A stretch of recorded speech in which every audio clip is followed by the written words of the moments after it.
Assalamualaikum warahmatullahi wabarakatuh. Halo Bunda, sahabat Rina. Semoga Bunda semuanya dalam keadaan sehat dan bahagia ya. Sebelum masuk ke ceritanya, silakan absen terlebih dahulu Bunda semuanya dari daerah mana saja ya yang sudah subscribe. Semoga rezekinya lancar ya. Pagi itu, seperti biasa, aku bangun pukul 4 subuh untuk menyiapkan sarapan buat keluarga besar suamiku. Sudah 8 tahun aku menikah dengan Bayu, dan selama itu pula aku tinggal di rumah mertuaku yang besar di kawasan Elite Menteng. Tapi sayangnya, meski rumahnya mewah, hati penghuninya tidak semewah bangunannya. Rina, Rina, mana kopinya? Sudah jam segini kok belum ada? Teriak Mama Sari, ibu mertuaku dari kamar. Aku bergegas membuat kopi susu hangat kesukaannya. Tanganku masih gemetar karena kelelahan. Semalam, aku baru tidur jam 2 pagi setelah membereskan bekas acara arisan Mama Sari dan teman-temannya. Nih Ma, kopinya, ucapku sambil mengetuk pintu kamar. Masuk saja, jangan cuma ngetuk-ngetuk doang. Aku masuk dengan hati-hati. Mama Sari sudah duduk di tepi ranjang king size-nya, wajahnya masih kusut karena habis bangun tidur. Lama banget sih bikinnya, kopi segini aja lama. Pantas aja, Bayu belum punya anak. Istrinya kerjaannya lemot melulu. Kata-kata itu menusuk hatiku dalam-dalam. Sudah berkali-kali Mama Sari menyindir soal kami yang belum dikaruniai anak. Padahal kami sudah berusaha dan dokter bilang tidak ada masalah dengan kesuburan kami berdua. Maaf Ma, tadi oven masih panas buat roti. Takut kopi jadi pahit kalau airnya terlalu panas. Alasan melulu. Udah sana, bikinin sarapan buat semuanya. Jangan sampai telat kayak kemarin. Aku keluar dari kamar dengan hati hancur. Setiap hari seperti ini, diperlakukan seperti pembantu di rumah sendiri. Bayu tidak pernah membela, bahkan seringkali ikut-ikutan menyalahkanku kalau ibunya komplain. Di dapur, aku mulai menyiapkan sarapan untuk 7 orang. Papa Budi, ayah mertua, Mama Sari, Bayu, Dila, adik ipar, Riko, suami Dila, dan kedua anak mereka. Nasi uduk, telur dadar, ayam goreng, sambal, kerupuk, dan buah potong. Mbak Rina, lapar nih. Sarapannya udah siap belum? Teriak Dila dari ruang keluarga. Sebentar ya Dil, lagi goreng ayamnya. Lama banget sih, gua kan mau ke salon pagi-pagi. Masa nunggu lo terus? Aku mempercepat gerakan tanganku. Dila memang selalu seperti ini, manja dan tidak sabaran. Sebagai anak bungsu yang dimanja, dia merasa berhak diperlakukan istimewa oleh semua orang, termasuk aku. Saat semua makanan sudah tersaji di meja makan, keluarga besar itu mulai berkumpul. Aku ikut duduk di ujung meja, seperti biasa mendapat tempat yang paling tidak strategis. Wah, nasi uduknya enak banget Mbah, puji Riko sambil makan lahap. Iya dong, Rina kan emang jago masak. Makanya dia cocok jadi istri kedua, ledek Dila sambil tertawa kecil. Dila, tegur Papa Budi pelan. Apa sih Pa, bercanda aja. Lagian kan bener, selama ini Rina kerjanya ya kayak istri kedua. Ngurus rumah, masak, beresin semuanya. Aku menunduk dalam-dalam, hati rasanya tercabik-cabik mendengar sindiran Dila. Bayu hanya diam saja, bahkan sesekali ikut tersenyum mendengar candaan adiknya. Setelah sarapan, semuanya berbencar ke aktivitas masing-masing. Papa Budi ke kantor, Mama Sari ke pengajian, Dila dan Riko ke mal bersama anak-anak mereka. Yang tersisa hanya aku dan Bayu. Bay, aku capek diperlakukan kayak gini terus, ucapku sambil membereskan piring kotor. Diperlakukan gimana? Mereka kan cuman bercanda, Rin. Bercanda? Setiap hari aku disuruh-suruh, diremehkan, bahkan dianggap seperti pembantu. Kamu sebagai suamiku tidak pernah membela. Jangan gitu dong, Rin. Mereka kan keluargaku. Kamu harus sabar dan pengertian. Aku sudah sabar 8 tahun, Bay. Kapan mereka menghargai pengorbananku? Kapan mereka melihat aku sebagai bagian keluarga, bukan pembantu? Bayu menghela napas panjang. Rina, tolong jangan dramatis. Hidup kita kan enak di sini. Rumah mewah, makan tidak pernah kekurangan. Masa sih kamu tidak bisa menghargai kebaikan mereka? Kebaikan? Yang mana kebaikannya, Bay? Yaitu mereka nerima kamu tinggal di rumah ini, makan gratis. Kata-kata Bayu bagaikan tamparan keras di wajahku. Selama ini dia menganggapku sebagai beban, bukan sebagai istri yang telah mengorbankan segalanya untuk keluarganya. Gratis, aku kerja dari subuh sampai larut malam setiap hari, Bay. Aku yang masak, beresin rumah, nyuci, ngurus semua keperluan keluarga kalian. Mana ada gratisnya? Sudahlah, Rin, kamu jangan ngomel melulu. Nanti ibu dengar, bisa marah lagi. Aku terdiam, tidak ada gunanya berbicara dengan Bayu. Dia sudah buta karena terlalu dimanja keluarganya. Yang tidak mereka ketahui adalah siapa aku sebenarnya. Aku Rina Pratiwi, putri tunggal dari mendiang Harto Pratiwi, pemilik PT Pratiwi Konstruksi, perusahaan konstruksi terbesar di Indonesia. Setelah ayah meninggal 2 tahun lalu, seluruh harta warisan sudah berada dalam kendali penuh aku. Tapi aku sengaja merahasiakan identitas ini dari keluarga Bayu. Aku ingin merasakan dicintai apa adanya, bukan karena harta. Sayangnya, meski hidup sederhana, aku tetap diperlakukan dengan buruk. Aku bekerja sebagai freelance graphic designer dengan penghasilan pas-pasan, sengaja untuk menjaga penyamaranku. Uang warisan ayah kumpu dengan nama samaran dan dikelola oleh Pak Yohanes, pengacara kepercayaan keluarga kami. Sore itu, seperti biasa, aku harus menyiapkan makan malam untuk semua orang. Menu hari ini adalah soto ayam dengan nasi putih hangat. Aku sudah memasak dari jam 3 sore agar semua siap saat mereka pulang. Rina, sotoan ini kok hambar banget sih? Kurang garam atau gimana?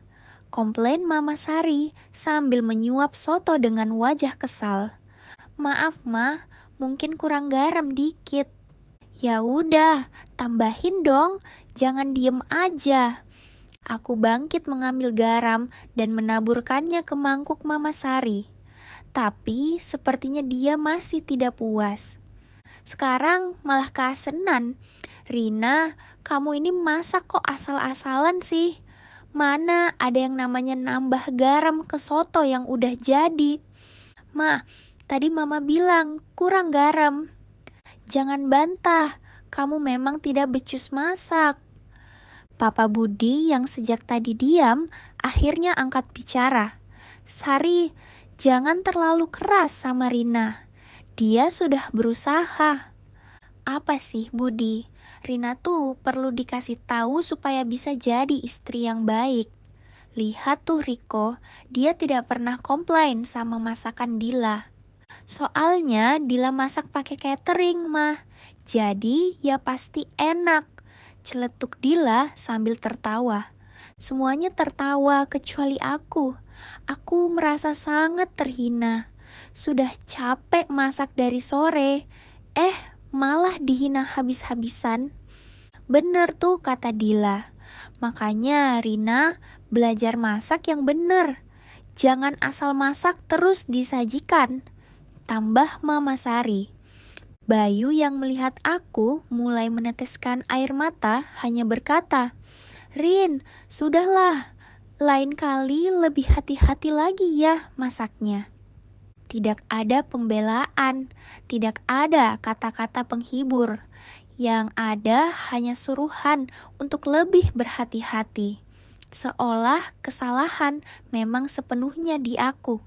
Malam itu, aku menangis sendirian di kamar. Aku sudah tidak tahan lagi diperlakukan seperti ini. Tapi setiap kali aku bilang mau pindah, Bayu pasti marah dan bilang aku tidak menghargai keluarganya. Keesokan paginya, saat semua orang sudah pergi, aku menelepon Pak Yohanes. "Selamat pagi, Pak Jo. Ini Rina." "Selamat pagi, Bu Rina. Ada apa, Bu? Suara ibu kok terdengar sedih?" "Pak Jo, saya sudah tidak tahan lagi. Saya ingin mengakhiri penyamaran ini." "Maksud ibu?" "Saya mau mereka tahu siapa saya sebenarnya. Saya mau mereka merasakan akibat dari perbuatan mereka selama ini." Pak Johannes terdiam sejenak. "Bu, ibu yakin kalau identitas ibu terbuka, tidak ada jalan untuk kembali lagi?" "Saya yakin, Pak Jo.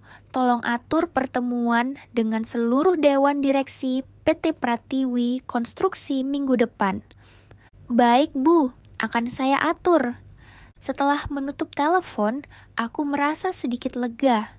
Akhirnya keputusan sudah diambil. Mereka akan segera tahu siapa Rina yang selama ini mereka hina dan remehkan. Ternyata timingnya sangat pas. Papa Budi sedang menghadapi masalah besar di kantornya. Perusahaan konstruksi tempatnya bekerja sebagai direktur keuangan terancam bangkrut karena kehilangan kontrak besar dari PT Pratiwi Konstruksi. Gimana sih caranya biar bisa ketemu sama owner PT Pratiwi itu? Gumam Papa Budi saat makan malam sambil tampak frustasi. "Emang kenapa sih, Pak, sama perusahaan itu?" tanya Dila. "Mereka tiba-tiba batalin kontrak sama kita tanpa alasan yang jelas. Padahal kontrak itu nilainya 500 miliar. Kalau sampai nggak ada solusi, perusahaan Papa bisa bangkrut." Mama Sari terlihat panik. "Terus gimana dong?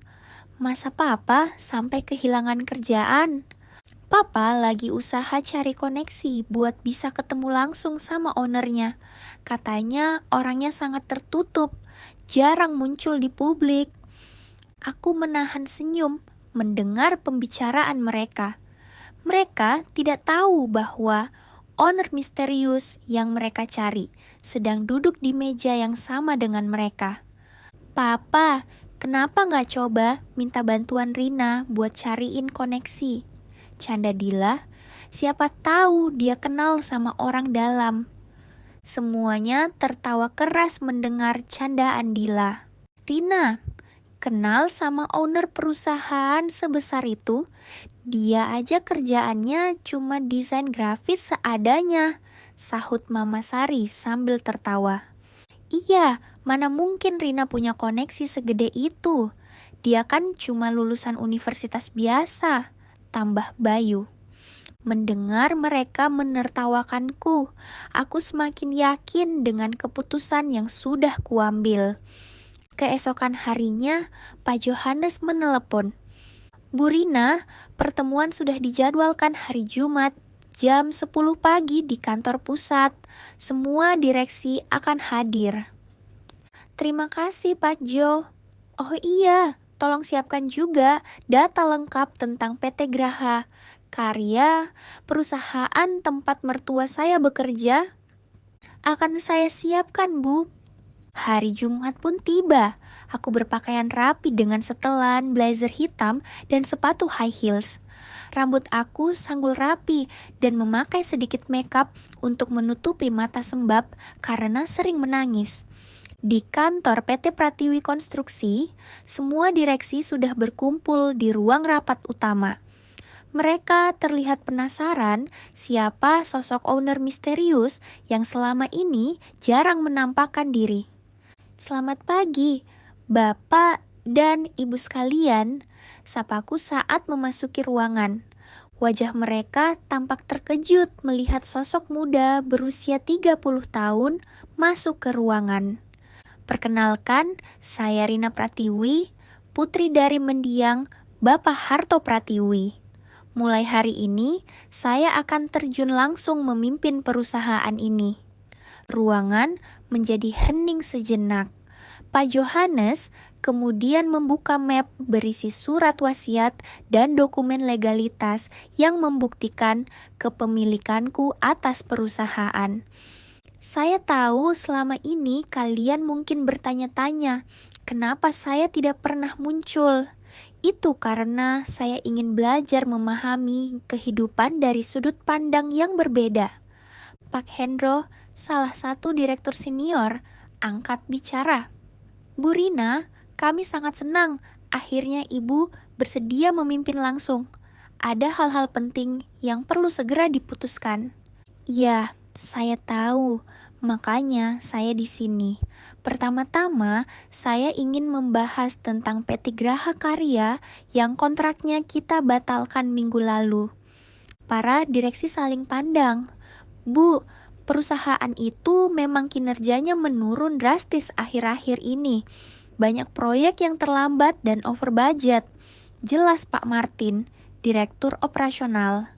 Saya sudah review laporannya, tapi saya ingin tahu siapa direktur keuangan mereka saat ini.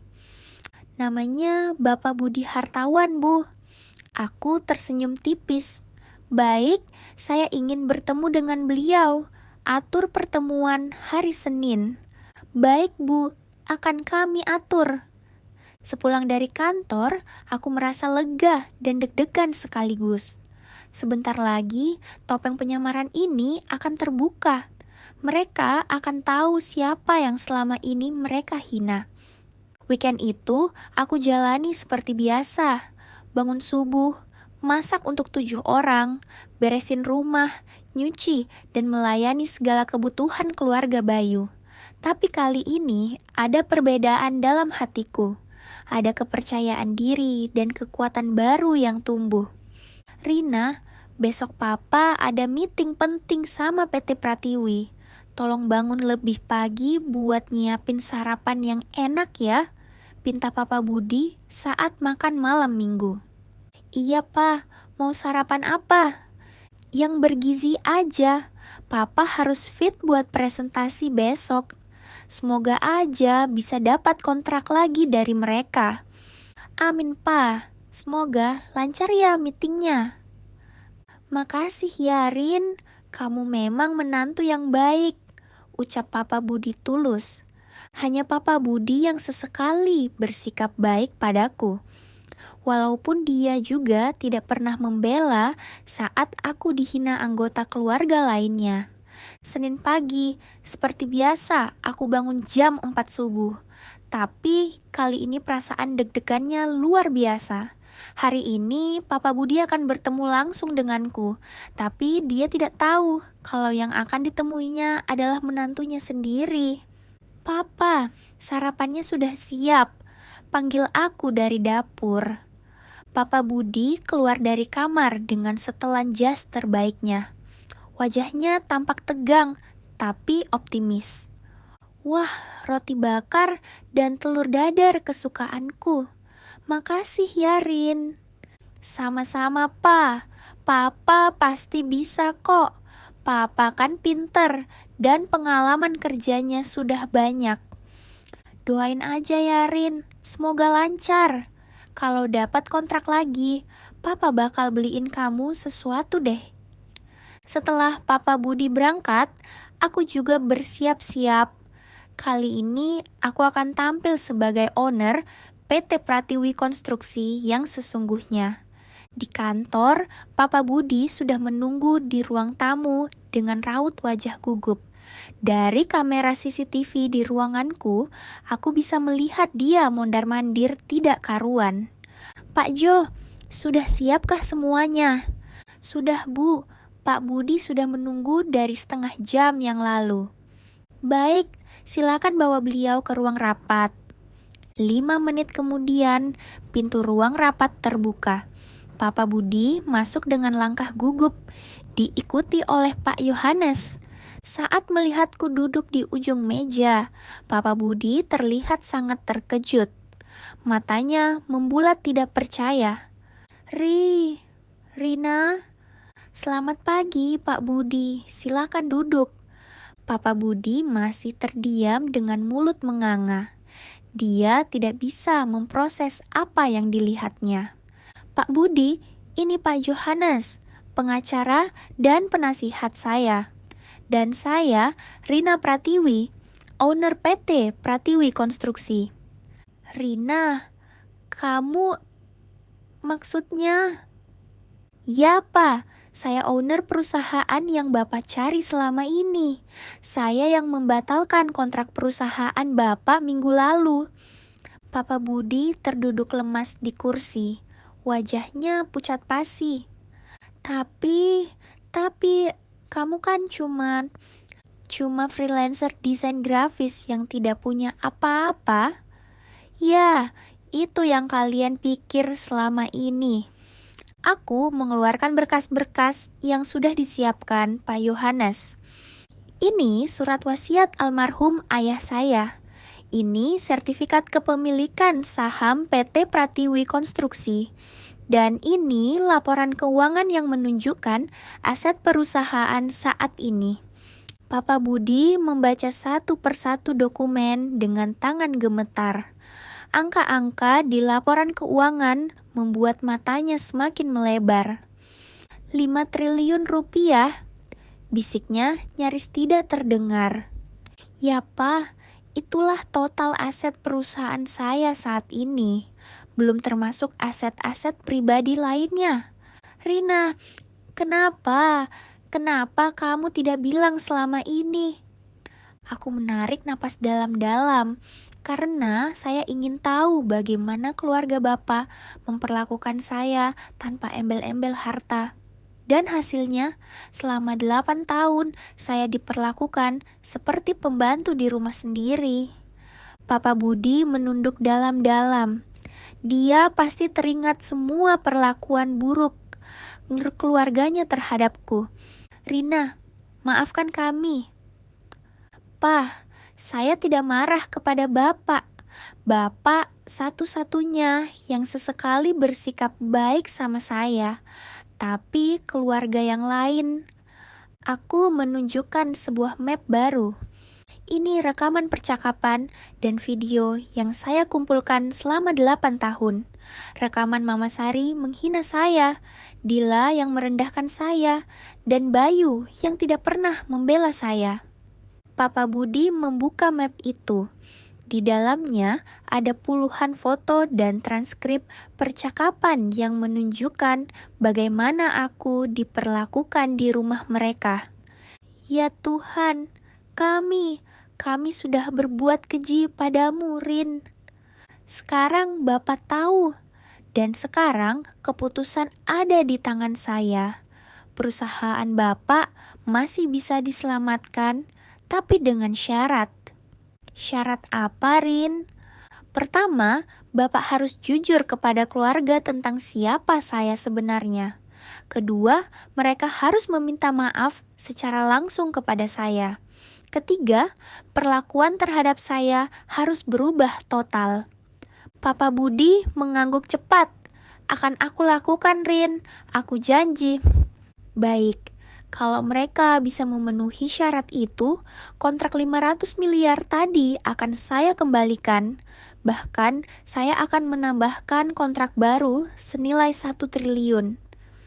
Mata Papa Budi berkaca-kaca mendengar penawaran itu. Tapi, kalau mereka masih sombong dan tidak menghargai, maka tidak hanya kontrak yang hilang. Saya juga akan memastikan tidak ada perusahaan konstruksi lain yang mau bekerja sama dengan perusahaan Bapak. Papa Budi menelan ludah. Dia tahu betul kekuatan PT Pratiwi Konstruksi di industri ini. Aku mengerti, Rin. Aku akan sampaikan semuanya. Pak Jo, tolong antar Pak Budi ke lobi. Saya tunggu kabar baik dari Bapak maksimal 3 hari. Setelah Papa Budi pergi, aku merasa lega sekaligus deg-degan. Sebentar lagi, kedokku akan terbuka. Mereka akan tahu siapa yang selama ini mereka injak-injak. Sore harinya, aku pulang ke rumah seperti biasa. Tapi suasana rumah terasa berbeda. Papa Budi belum pulang, padahal biasanya dia sudah ada di rumah jam segini. Mbak Rina, Papa lama banget ya hari ini. Biasanya kan udah pulang, komen Dila sambil main ponsel. Mungkin lagi meeting penting, jawabku sambil menyiapkan makan malam. Jam 8 malam, Papa Budi baru pulang. Wajahnya pucat dan tatapannya kosong. Dia langsung masuk kamar tanpa menyapa siapa-siapa. Papa, kenapa? Kok kayak orang abis kena musibah? Tanya Mama Sari sambil mengetuk pintu kamar. Kumpulin semua orang di ruang keluarga.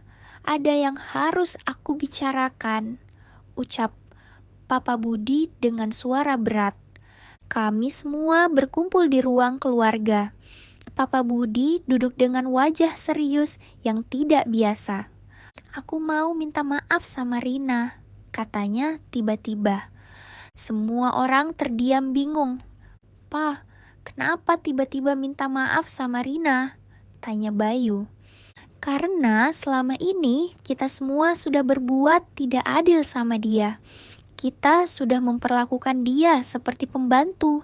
Padahal, Papa Budi terdiam sejenak, menatapku dengan tatapan penuh penyesalan. Padahal apa, Papa? Desak Dila penasaran. Padahal dia adalah Rina Pratiwi, putri tunggal pemilik PT Pratiwi Konstruksi. Keheningan total menyeruak ruang keluarga, hanya suara detak jam dinding yang terdengar. Apa? Mama Sari yang pertama bereaksi. Maksud Papa apa? Rina adalah owner perusahaan terbesar di Indonesia. Dia yang membatalkan kontrak perusahaan Papa minggu lalu. Mata Bayu membulat sempurna. Rin, itu benar. Aku mengangguk pelan. Ya, itu benar. Tapi, kamu kan kerja freelance. Gagu Dila. Itu hanya penyamaran. Aku ingin tahu bagaimana kalian memperlakukan aku tanpa pengaruh harta. Mama Sari tiba-tiba berdiri dengan wajah memerah. Rina, kenapa kamu bohong sama kita selama ini? Bohong? Aku tidak pernah berbohong. Kalian yang tidak pernah bertanya atau peduli dengan latar belakangku. Terus, selama ini kamu pura-pura miskin. Kamu pura-pura susah. Aku tidak pura-pura apa-apa, Ma. Aku hidup sederhana karena aku memilih hidup sederhana. Bayu yang masih syok tiba-tiba marah. Rina, kamu tega banget sama keluarga aku. Kamu bikin Papa hampir bangkrut. Aku bikin Papa hampir bangkrut, atau kalian yang sudah merusak hubungan kita selama 8 tahun. Aku berdiri dan menghadap mereka semua. Selama 8 tahun, aku diperlakukan seperti pembantu.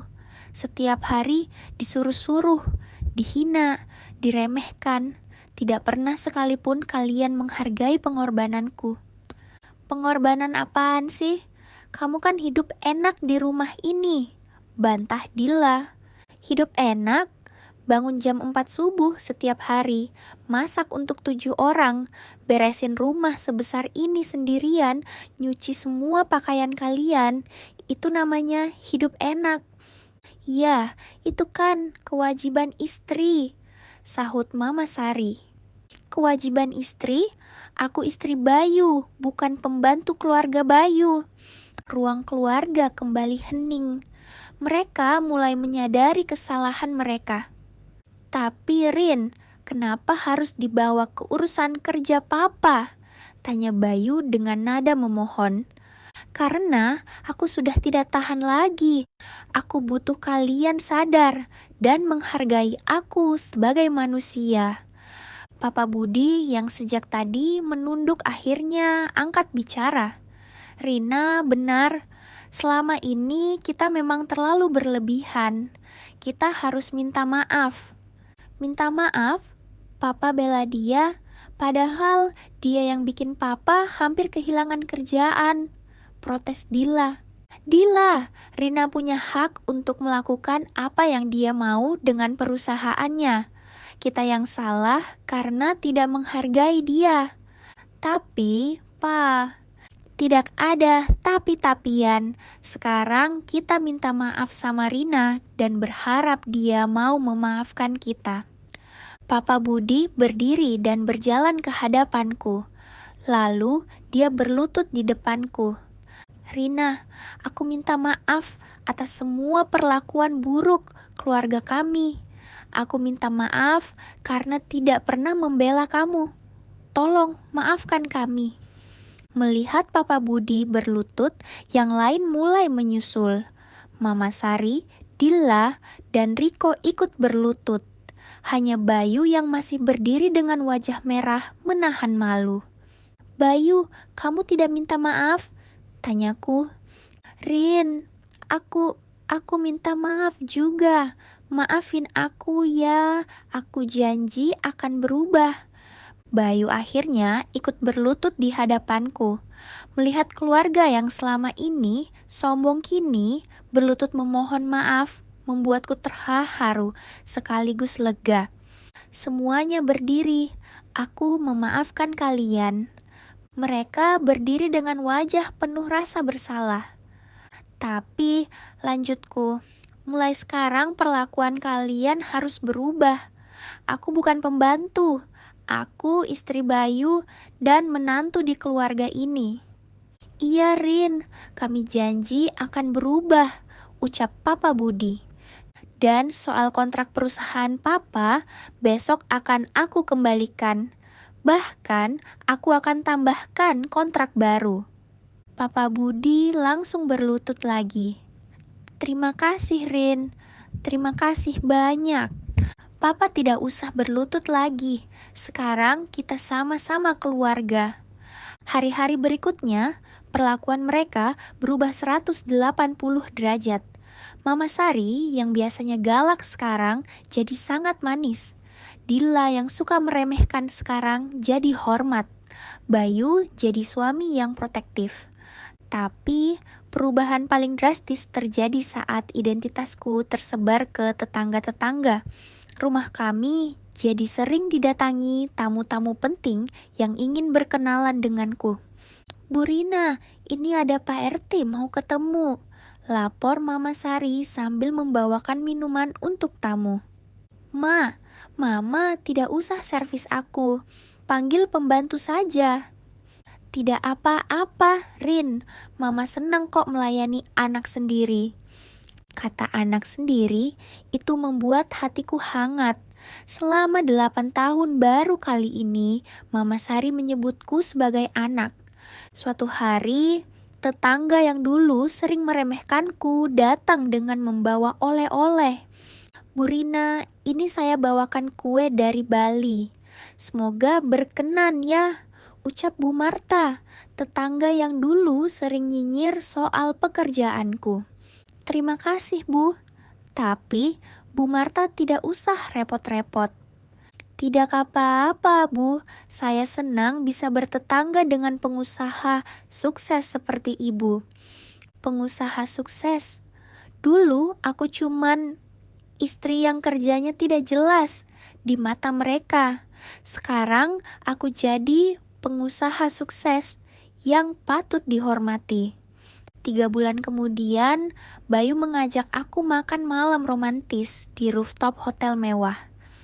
Rin, makasih ya udah mau memaafkan keluarga aku. Makasih juga udah sabar selama ini. Sama-sama, Bay. Yang penting sekarang kita sudah saling memahami. Iya, dan aku baru sadar betapa beruntungnya aku punya istri seperti kamu. Cantik, baik hati, pinter, dan kaya pula. Candanya sambil tertawa. Jangan karena aku kaya ya, Bay. Enggak kok, aku udah jatuh cinta sama kamu dari dulu sebelum tahu kamu siapa. Kalau aku cinta sama harta kamu, dari dulu aku pasti udah curiga kenapa kamu bisa hidup tanpa kerja keras. Bener juga, Bayu memang tidak pernah mempersoalkan aku jarang terima kerjaan, tapi selalu ada uang untuk kebutuhan pribadi. Bay, aku mau bilang sesuatu. Apa? Aku hamil. Bayu terdiam sejenak, lalu wajahnya berbinar cerah. Benaran? Iya, udah tes tadi pagi. Bayu langsung berdiri dan memelukku erat. Alhamdulillah, akhirnya terima kasih ya Rin. Malam itu kami berdua menangis bahagia. Setelah 8 tahun menunggu, akhirnya Allah memberikan kami amanah yang indah. Sampai di rumah, Bayu langsung mengumumkan kabar bahagia itu kepada keluarganya. Semuanya, aku mau ngumumin kabar gembira. Rina hamil. Keluarga langsung bersorak bahagia. Mama Sari sampai menangis haru. Alhamdulillah, akhirnya cucu pertama Mama. Rina, mulai besok kamu tidak usah ngapa-ngapain ya. Biar Mama yang urus semua. Tidak usah, Ma. Aku masih kuat. Enggak, kamu harus istirahat total. Kehamilan pertama itu penting banget. Dan benar saja, sejak hari itu aku diperlakukan seperti ratu di rumah sendiri. Mama Sari yang memasak, Dila yang bebersih, bahkan Bayu yang nyuci pakaian kami. 9 bulan kemudian, aku melahirkan anak laki-laki yang sehat dan lucu.